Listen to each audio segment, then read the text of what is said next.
കൃഷ്ണദൂതും വിജയകരമായില്ല എന്ന് യുധിഷ്ഠിരൻ മനസ്സിലാക്കി. അതിനാൽ തന്നെ യുധിഷ്ഠിരൻ തന്റെ സഹോദരന്മാരോട് ജനാർദ്ദനൻ പറഞ്ഞ വാക്കുകൾ കേട്ട്, അതായത് ഹസ്തിനാപുരത്തിൽ നടന്ന സകല വൃത്താന്തങ്ങളും കേട്ട് അദ്ദേഹത്തിന്റെ മുൻപിൽ വെച്ച് തന്നെ ഇപ്രകാരം പറഞ്ഞു: കുരുസംസരത്തിൽ വെച്ച് ഉണ്ടായ വൃത്താന്തങ്ങളൊക്കെ നിങ്ങൾ കേട്ടില്ലേ കൂട്ടരെ? അദ്ദേഹം പറഞ്ഞതൊക്കെ നിങ്ങൾ ധരിച്ചില്ലേ? ഇനി ഒട്ടും വൈകിക്കേണ്ടതില്ല. സൈന്യങ്ങളെയൊക്കെ ഭാഗിച്ച് നേതൃത്വം നൽകുക. 7 അക്ഷൗണികൾ വിജയത്തെ കാംക്ഷിച്ച് സന്നദ്ധരായി നിൽക്കുന്നുണ്ടല്ലോ. ഓരോ അക്ഷൗണികൾക്കും വേണ്ട നാഥന്മാർ ആരൊക്കെയെന്ന് നിർണയിക്കുവിൻ. ദ്രുപദൻ, വിരാടൻ, ദൃഷ്ടദ്യുമ്നൻ, ശിഖണ്ഡി, ചേകീതാനൻ, സാത്യകി, ഭീമസേനൻ എന്നീ 7 പേരുമാകട്ടെ സേനാനായകന്മാർ.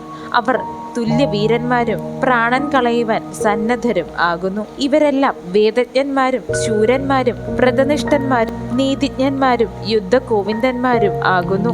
7 അക്ഷൗണികളുടെയും സർവ്വസൈന്യാധിപത്യം വഹിക്കുവാനുള്ള കഴിവാണ് ഓരോരുത്തർക്കും ഉള്ളത്. സഹദേവ, ഞാനൊന്ന് ചോദിക്കുന്നു.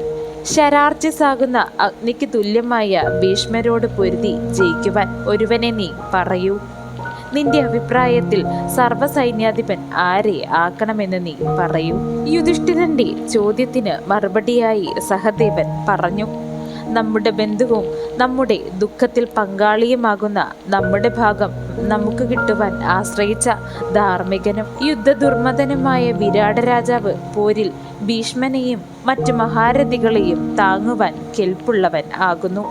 അതാണെന്റെ അഭിപ്രായം. ഇപ്രകാരം സഹദേവൻ പറഞ്ഞപ്പോൾ നകുലനും പറഞ്ഞു: വയസ്സ്, ശാസ്ത്രം, ധീരത, കുലം, വൻപ് ഇവയൊക്കെ ചേർന്നവനും ശ്രീമാനും ബലവാനും സർവശാസ്ത്രങ്ങളെയും അറിയുന്നവനും ദുർദർശനനും ദ്രോണരോടും ഭീഷ്മരോടും അസ്ത്രം കൊണ്ട് മത്സരിക്കുവാൻ കഴിവുള്ളവനും രാജകുലങ്ങൾക്ക് മുൻപന്തിയിൽ നിൽക്കുന്നവനും 100 കൊമ്പുള്ള മഹാവൃക്ഷം പോലെ അനവധി പുത്രപൗത്രാദികൾ ഉള്ളവനും ഭാര്യയോടുകൂടി ഘോരമായ തപസ് ചെയ്തവനും രോഷം കൊണ്ട് ദ്രോണരെ പോരിൽ കൊല്ലുവാൻ സന്നദ്ധനായി നിൽക്കുന്നവനും അച്ഛനെ പോലെ നമ്മളെ സമാശ്വസിപ്പിക്കുന്നവനും നമ്മുടെ പത്നി പിതാവുമായ ദ്രുപദരാജാവാണ് നമ്മുടെ സർവ്വസൈന്യാധിപത്യം വഹിക്കേണ്ടത്.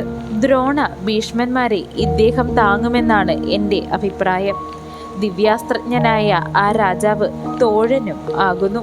മാദ്രേയന്മാർ ഇപ്രകാരം പറഞ്ഞപ്പോൾ, അതായത് നകുല സഹദേവന്മാർ ഇപ്രകാരം പറഞ്ഞപ്പോൾ, കുരുനന്ദനനും ഇന്ദ്രാഭനും ഇന്ദ്രപുത്രനുമായ അർജുനനും തന്റെ അഭിപ്രായം പറഞ്ഞു. രാജാവേ, എന്റെ അഭിപ്രായത്തിൽ മറ്റൊന്നാണ്.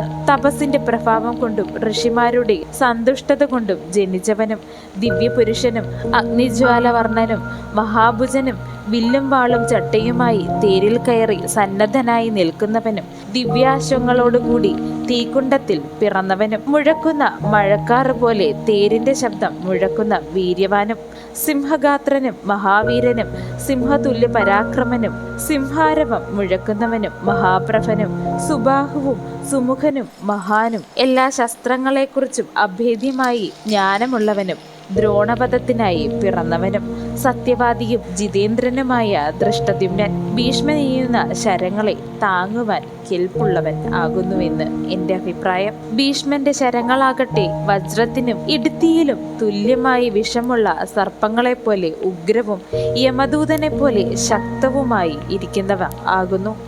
രാമനെ പോരിൽ തടുത്തവൻ ആകുന്നു. അങ്ങനെയുള്ള ഭീഷ്മാസ്ത്രങ്ങൾ തടുക്കുവാൻ കഴിവുള്ളവനായി ആ മഹാവ്രതനോട് ഏൽക്കുവാൻ ശക്തിയുള്ളവനായി ദൃഷ്ടദ്യുമ്നനല്ലാതെ മറ്റാരുമില്ല എന്നാണ് എൻ്റെ അഭിപ്രായം. വേറെയൊരു മഹാപുരുഷനെയും ഞാൻ കാണുന്നും ഇല്ല. ദൃഷ്ടദ്യുമ്നൻ സർവ്വസൈന്യാധിപനായി ഏൽക്കണം എന്നാണ് എൻ്റെ അഭിപ്രായം. എന്നാൽ അർജുനൻ ഇപ്രകാരം പറഞ്ഞപ്പോൾ ഭീമസേനൻ അദ്ദേഹത്തിന്റെ അഭിപ്രായവും പറഞ്ഞു. ദ്രുപദാത്മജനായ ശിഖണ്ഡി ഭീഷ്മനെ വധിക്കുവാൻ പിറന്നവനാണെന്ന് സിദ്ധന്മാരും മുനിമാരും പറഞ്ഞിട്ടുണ്ട്.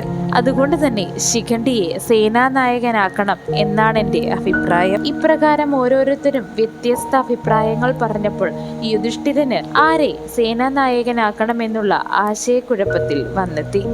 തന്റെ ആശയക്കുഴപ്പത്തെ ദൂരീകരിക്കുവാൻ യുധിഷ്ഠിരൻ കൃഷ്ണനെ തന്നെ സമീപിച്ചു. കൃഷ്ണൻ പറഞ്ഞു. അത്യുഗ്രമായ അക്ഷോണീശന്മാരെയും മറ്റു മന്നവന്മാരെയും കണ്ടാൽ നേരെ നിൽക്കുവാൻ ദുര്യോധനൻ ധൈര്യപ്പെടുകയില്ല. നമ്മുടെ സൈന്യം അത്രയും ദൃഢം ആകുന്നു. അവർ ധാർതരാഷ്ട്രന്റെ സൈന്യത്തെ മുഴുവൻ മുടിക്കും, അത് തീർച്ചയാകുന്നു. അതിനാൽ തന്നെ സേനാധിപനാക്കേണ്ടത് ദൃഷ്ടദ്യുമ്നനെ തന്നെ ആകുന്നു രാജാവേ.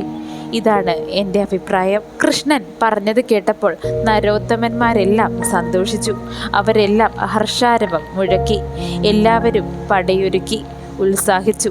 അങ്ങനെ സർവ്വസൈന്യാധിപനായി പാണ്ഡവരുടെ പടയുടെ പടത്തലവനായി പാഞ്ചാലപുത്രനാകുന്ന ദൃഷ്ടദ്യുമ്നനെ വാഴിച്ചു.